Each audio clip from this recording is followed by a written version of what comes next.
한 분은 보톡스 시술을 주기적으로 했고 한 분은 보톡스 시술을 안 했어요. 그리고 세월이 흘러서 비교를 해봤더니 보톡스를 주기적으로 한 분이 훨씬 더 젊어 보이는 거예요. 팔자주름은 가만히 있을 때도 폐여서 보이는 분들이 많으세요. 이런 주름은 사라지지 않아요. 그런데 눈가주름 같은 경우 가만히 있을 때는 잘 모르지만 웃을 때 자글자글자글 하잖아요. 무슨 웃을 때마다 놀란다 하시는 분들 계세요. 이런 분들의 눈가주름을 없애는 데 효과가 아주 좋죠.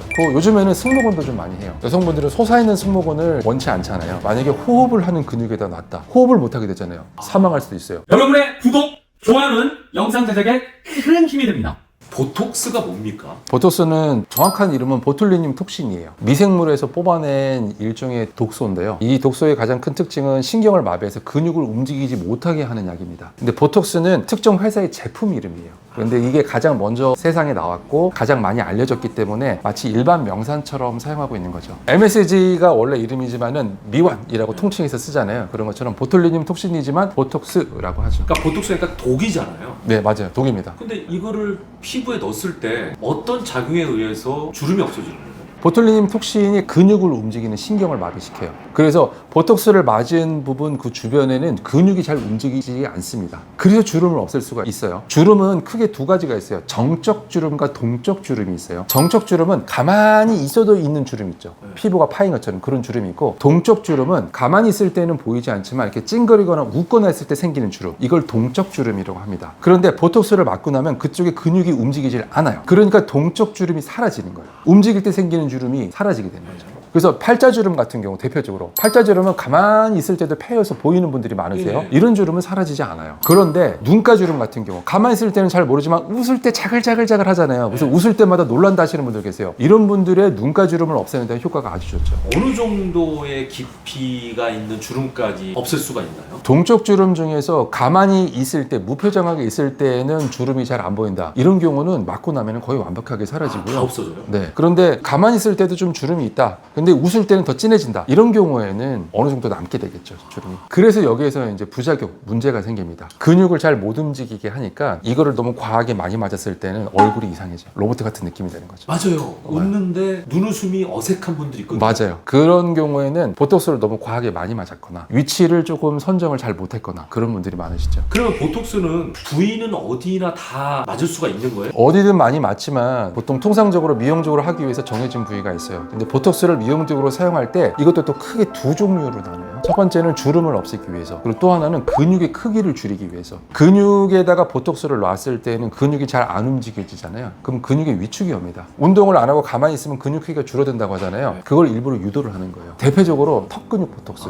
이게 턱에 이 교근이라고 하죠. 음식을 씹을 때 쓰는 근육이 상당히 커요. 여기다가 보톡스를 맞으면 음식 씹는 힘이 떨어져요. 그래서 실제적으로 질긴 고기 같은 거 씹을 때 잘 안 씹히고 그래요. 그런데 그렇게 근육 사용을 줄이면은 근육의 크기가 줄어들어요. 그래서 좀 시간이 지나고 나면은 얼굴이 자꾸 갸름하게 보이는 효과가 나는 거죠. 그리고 근육 크기를 줄이는 데 사용하는 거는 요즘에 또 많이 하는 거는 종아리. 여성분들이 짧은 치마 입었을 때, 힐 신었을 때 종아리에 알이 크게 보인다고 해서 보기 싫어하시는 분들 계시잖아요. 미용적인 목적으로는 그 근육의 크기도 줄일 수가 있습니다. 보톡스를 이용해서. 요즘에는 승모근도 좀 많이 해요. 여성분들은 솟아있는 승모근을 원치 않잖아요. 그래서 승모근을 약간 더 플랫하게 펴기 위해서 거기에도 근육을 맞습니다. 사실은 근육 크기를 줄이는 거는 건강상으로는 권장을 드리고 싶지는 않아요. 우리 몸에는 근육이 많으면 많을수록 좋거든요. 근데 그 근육을 인위적으로 줄이기 위해서 보톡스를 사용합니다. 그리고 또 의학적인 방법으로도 써요. 그러니까 뭐 신경마비가 있는 분들 있죠. 그래서 너무 한 근육이 많이 경직돼 있어서 생활이 불편하시다. 이런 분들은 거기다 보톡스를 놔서 그 근육을 부드럽게 만들어주는데도 사용을 합니다. 자, 그러면은 보톡스의 부작용, 일단은 보톡스라고 하면은 미용병원에서 사용하는 여러 시술의 대명사격으로 알려져 있잖아요. 그래서 보톡스에 대해서 오해도 정말로 많아요. 대표적으로 많이 갖고 있는 오해가 보톡스 많이 맞으면 얼굴 막 이상하게 되는 거 아니야? 연예인분들 중에서 오래간만에 다시 재등장하셨는데 얼굴이 이상하게 변형돼 있어. 쟤는 보톡스를 얼마나 많이 맞았길래 얼굴이 저렇게 됐어? 라고 오해하시잖아요. 그런 경우에는 사실은 보톡스가 아니고요. 그 외로 다른 잘못된 시술의 부작용이거나 그런 경우가 많고요. 보톡스의 가장 큰 단점은 시간이 지나면은 사라진다는 거예요, 효과가. 반대로 가장 큰 장점이 되기도 합니다. 무언가 잘못됐다 하더라도 나중에 100% 정상으로 돌아와요. 그렇기 때문에 얼굴에 뭐가 이상하고 잘못되고 하는 게 보톡스 때문이다. 이거는 굉장히 큰 오해 중에 하나예요. 그럼 보톡스는 부작용이 없는 거예요? 부작용은 있죠. 미용적으로 했을 때 잘못되는 모양이 안 이쁜 부작용도 있고, 보톡스를 너무 과량으로 했을 때는 많이 피곤해진다든지 그런 전신적인 불편함 증상 같은 것도 생길 수가 있어요. 근육을 못 움직이게 하는 약이잖아요. 그러니까 극단적으로 만약에 호흡을 하는 근육에다 놨다. 호흡을 못 하게 되잖아요. 사망할 수도 있어요. 이런 일은 절대 생길 수도 없고 생기지도 않겠지만은 뭐 극단적으로 얘기하면 그런 부작용도 생길 수가 있죠. 실제로 이제 잘못 놔서 호흡 근육이 마비돼서 사망했다 이런 사례가 뭐 국내에 보고된 적은 없지만은 이론적으로는 그 정도로 조심해서 써야 되는 약이죠. 보톡스의 사용 주기가 정해져 네. 있나요? 앞서 말씀드린 주름을 줄이기 위한 시술, 그리고 근육의 크기를 줄이기 위한 시술로 말씀드렸는데, 근육 크기를 줄이기 위한 시술은 비교적 오래 갑니다. 한번 맞고 나면은 한 4개월에서 6개월 정도도 가고요. 그 이상도 가거든요. 그래서 이걸 만약에 주기적으로 맞는다. 예를 들어서 턱 교본의 크기를 줄여서 얼굴을 갸름하게 유지하고 싶다. 그런 분들은 대략 1년에 한 2번에서 3번, 많으면 4번 정도 맞으면 다 유지가 되시고요. 주름을 없애는 보톡스 같은 경우는 유지 기간이 조금 짧아요. 그래서 2-3달 정도 되면 좀 흐려지기 시작하거든요. 자주 맞는 분들은 한 석 달에 한 번, 아니면 뭐 6개월에 한 번, 이렇게 맞으시죠. 그럼 이게 자주라고 표현하셨는데 중독은 없습니까? 중독이라기보단 심리적으로 나 이거 안 맞으면 불안해라는 중독이 있을 수 있겠지만은, 약물로서의 중독은 없고 반대로 내성이라는 건 있어요. 이게 외부에서 들어온 독성 물질이잖아요. 그러니까 우리 몸에서는 이걸 항체를 만들 수가 있어요. 그래서 보톡스를 맞아도 전에만큼 효과가 없거나 아니면 효과가 아예 사라지거나, 이걸 내성이라고 하는데, 내성의 비율도 많지는 않아요. 그런데 자주 많이 하시는 분들 중에는 종종 관찰이 됩니다. 내성도 간혹 생길 수가 있어요. 그럼 내성이 생기면 더 이상 보톡스의 효과를 기대할 수 없는 거예요? 그렇죠. 정말로 완벽하게 내성이 생겼다, 이런 분들은 보톡스를 맞아도 효과를 많이 느끼지 못하실 수 있고요. 그리고 시간이 오래 지나고 나서 항체가 떨어지고 나면은 다시 한번 시도해 볼 수는 있는데, 효과를 많이 기대하기는 어렵겠죠. 보톡스를 선택할 때 어떤 기준 같은 것도 있습니까 혹시? 국산과 외국산이 있는데, 아무래도 외국산이 더 비싸요. 수입해 오기도 하고, 그리고 브랜드 네임이 있기 때문에 제품 자체도 가격이 좀 많이 비쌉니다. 근데 최근에는 국산 제품들도 효과가 많이 좋아요. 저 같은 경우도 만약에 보톡스 맞는다 하면 저는 국산을 좀 많이 맞는 편이에요. 그런데 이게 순도가 좀 높은, 아까 말씀드린 내성 있죠. 내성이 생길 확률이 낮은 제품군들이 있어요. 그런 것들은 가격이 약간 더 비싼데, 조금 투자를 하실 수 있다면은 그 내성이 적은 제품으로 투자를 하시는 게 아무래도 조금 낫겠죠. 우리가 이게 일반인들 입장에서는 많이 듣는 용어 두 가지가 보톡스와 필러거든요. 네. 두 개를 혼동하는 분들도 계세요. 많이 계시죠. 보톡스에 대한 또 큰 오해 중에 하나가,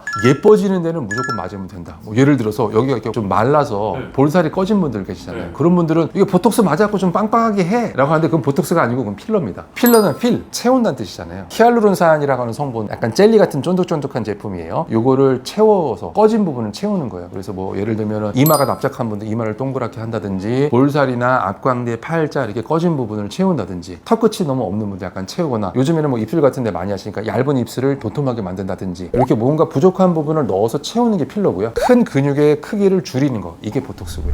보톡스를 희망하시는 분들께 조언을 해주신다면? 예전에는 보톡스가 비쌌어요. 많이 비싸서 잘 하지를 못하셨어요. 부의 상징이요. 네, 부의 상징이기도 하고 시기 질투의 상징이기도 하고 그랬었습니다. 근데 가장 많이 저렴해진 시술이 보톡스가 아닐까 해요. 그래서 요즘에는 굉장히 대중적으로 알려져 있고요. 그래서 많이들 하시는데, 예전에는 보톡스를 너무 자주 많이 하면은 뭔가 잘못될까 봐 걱정을 하셨어요. 근데 최근에 연구에 의하면은 쌍둥이가 둘이 있습니다. 한 분은 보톡스 시술을 주기적으로 했고, 한 분은 보톡스 시술을 안 했어요. 그리고 세월이 흘러서 비교를 해봤더니 보톡스를 주기적으로 한 분이 훨씬 더 젊어 보이는 거예요. 이유는 그렇습니다. 주름을 만드는 근육을 잘 못 움직이게 하잖아요. 이런 종이 같은 것도 계속 세월을 두고 반복해서 구부리다가 보면은 주름이 잡혀요. 이 주름은 정적 주름, 움직이지 않는 주름은 나중에 없앨 수가 없거든요. 근데 보톡스가 이런 깊이 패이는 주름을 막아주는 효과가 있는 거예요. 주기적으로 시술을 하셨을 때는. 그래서 기본적으로 뭐 미간, 눈가 이런 부분을 주기적으로 맞는 보톡스 같은 경우는 오히려 미적인 노화 예방을 위해서는 주기적으로 하시는 거는 저는 권장드립니다. 그런데 너무 맹신해서 과하게 여기도 저기도 여기도 막 맞다가 보면은 오히려 얼굴의 표정을 없애면서 로봇처럼 만들잖아요. 부자연스럽게 되죠. 이런 시술들은 꼭 피하셔야 되겠고요.